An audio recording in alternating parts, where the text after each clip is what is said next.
OnlyFans fetish encounter ends with a murder charge. Michaela Rylaarsdam, a mother of 3 and an OnlyFans model, is the accused. She's accused of killing a male client of hers during one of his sessions. She went by the name Asshley SinCal, and she spelled Ashley A-S-S-H-L-E-Y. That was her name on OnlyFans, and police in California say that she fatally suffocated a male client who hired her to engage in some fetish acts. The alleged crime happened on camera as well.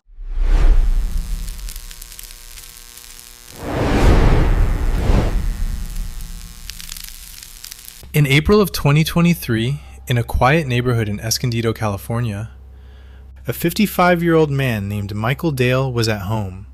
His roommate called 911. This is the story of a woman who lived 2 completely different lives. A wife, a mother of 3, a suburban business owner in Southern California, and a paid professional in the world of extreme adult content. When those 2 worlds finally collided, a man died.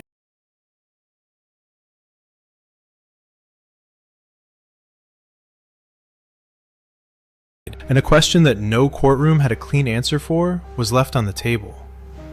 When someone asks you to hurt them and it goes too far, who is responsible?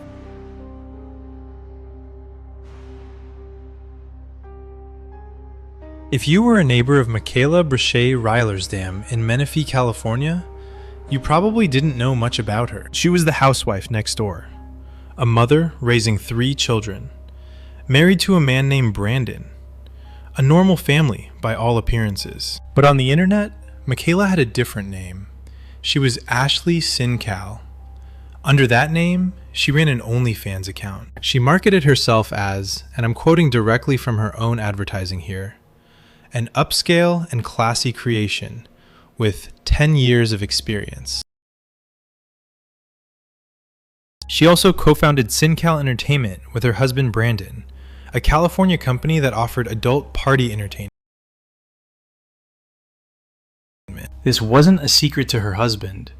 According to court documents, Brandon Rylaarsdam was a willing and active participant in the business they built together. To her clients, Michaela was a premium service, high-end, professional, in demand. And by early 2023, one of those clients was Michael Dale.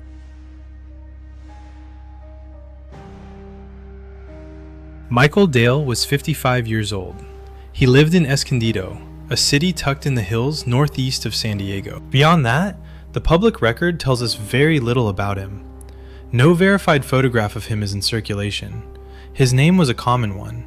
What we do know is this. Michael Dale found Michaela Rylaarsdam through an adult services website. The total he handed over exceeded $11,000. His requests? Tie him up. Wrap him in plastic wrap, glue boots onto his feet using Gorilla Glue, and pour adhesive into his eyes to seal them shut. Pause on that. Gorilla Glue on a human being. It's jarring because it's a household name, and Michael Dale asked someone to apply it to his body.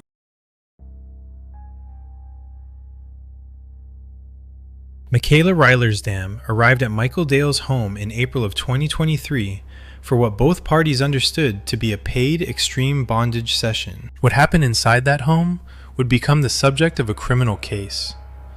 Dale appeared to be intoxicated. She began to bind his wrists. Prosecutors say there was no evidence Dale asked for a bag over his head. Duct tape was wrapped around his mouth. A plastic bag was placed over his head. He was immobilized, bound, struggling to breathe. And prosecutors say that for approximately 8 minutes, Rylaarsdam did not remove the bag. When first responders arrived, they found him on his back, and Michaela Rylaarsdam performing CPR. She had called 911 herself. Michael Dale was transported to a hospital. Days later, he was declared brain dead. Life support was withdrawn. The medical examiner reached a conclusion. Cause of death? Asphyxia. Manner of death? Homicide. Rylaarsdam was not arrested in April 2023. For 22 months, she lived her life in Menifee, her husband, her children, her business. Meanwhile, Escondido police were doing the unglamorous work of a modern criminal investigation, pulling digital evidence, reviewing text threads. In February 2025, police arrested Michaela Rylaarsdam. The charge? Second-degree murder. She pleaded not guilty. In September 2025, a preliminary hearing was held in Vista.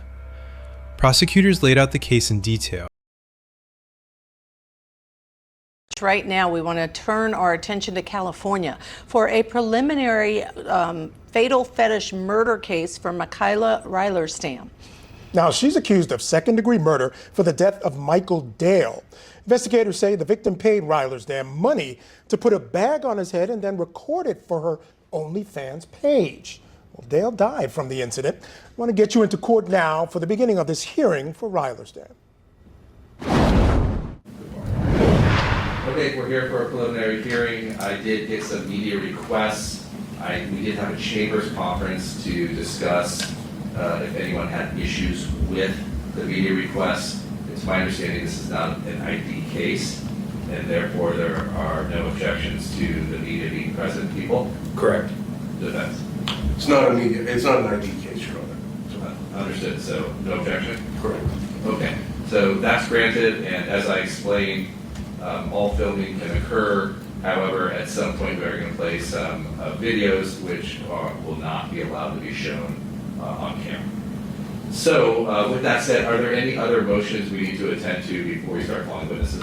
I'd move to exclude witnesses and admonish. That's granted. Make sure you admonish any of your witnesses not to discuss the case while the preliminary hearing is going on. Mr. Cohen, anything else? Yes, I'd ask that Ms. Rylaarsdam not be shackled during the course of this hearing, Your Honor. One, the cameras. Two, there's been no showing that she poses a danger.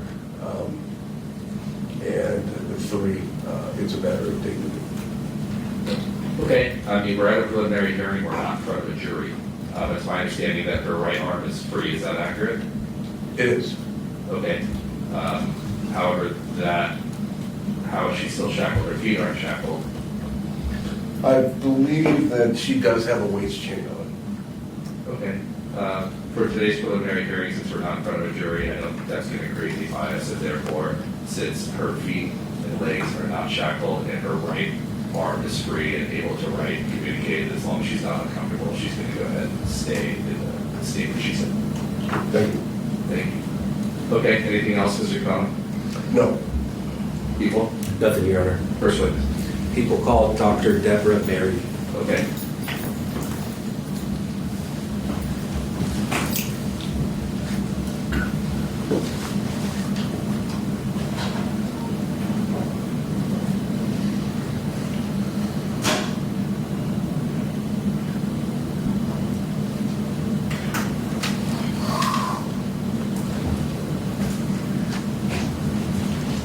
All right, Dr. Berry, you face me, raise your right hand.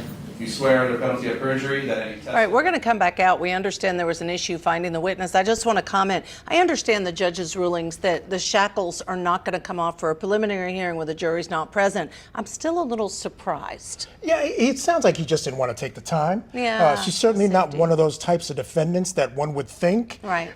There would be an issue with her not being shackled in court. But it's I a think security they're on her waist concern. already, and to take them off for a preliminary hearing where there's no prejudice to the jurors or anything. Yeah. I think that's where Yeah, he was I at. think you're right. Yeah. Okay. And I just want to say, this is a crazy case. Tell us more. This is about a couple. Two people living together, having 3 kids, having a OnlyFans page that's idyllic family life, but then having a secondary page where there's a sex company where she would rent out strippers, including herself. And this guy rented her out to do some sort of sadomasochism type stuff that went too far. And she was filming it all for her OnlyFans page. It just really, for me, is another sign of the times. Which the customer wanted. Yes. He wanted the act with the saran wrap over the head, and then wanted it filmed and put on the page. It is a sign of the times. He wanted some of it. The state is claiming he didn't want the bag over the head. Never asked for that specifically. And they're saying the whole thing went too far, should have stopped, she didn't stop it. And that's why they've charged her. Right. Yeah, this is going to be an interesting case. All right, we're going to have more from this preliminary hearing. The defense argued this was a consensual encounter that went tragically wrong. There was no intent to kill. The judge bound her over for trial. Michael Dale was not a headline. He was a man who made choices that ultimately led to his death. This story is being told because his life mattered. One of the greatest pieces of evidence in this case, according to police, are the self-recorded videos that the defendant made during this whole thing. And when they went back to look at them, it gave them a perspective of what was going on. And what was going on is that she was videotaping this whole thing because I guess her plans were to use it later on for other stuff. And she's videotaping herself, pleasuring herself. He's all wrapped up on the floor. And I mean, it's entirely possible that she was very distracted at this moment by all that she was doing. But again, logic would dictate if you have a bag over your head and it is taped around you and you have tape over your mouth, you're not going to be able to breathe. That's exactly right. And you know, I appreciate how sensitive we're being to what was going on in there. And people, if they decide to dig into this rabbit hole, will probably be horrified as they read the kinds of things that were going on. But I think those transactional things prior to this encounter are going to be really important. Like, what was agreed upon? What was this individual really asking to have happen? In May 2026, Michaela Rylaarsdam accepted a plea deal. The original murder charge was dismissed. She pleaded guilty to involuntary manslaughter. Judge Weinreb sentenced her to 4 years in custody. Rylaarsdam addressed the court, crying as she spoke. She is serving her sentence. This case raises questions that don't have clean answers. Where does negligence begin? Where does recklessness end? And what is justice? Whether that sentence is justice, and what the story of this case should teach us, that is still being figured out. Thank you for watching. Subscribe to Friction Point. Every subscriber makes it possible to keep going deeper. Hit the button. It means everything.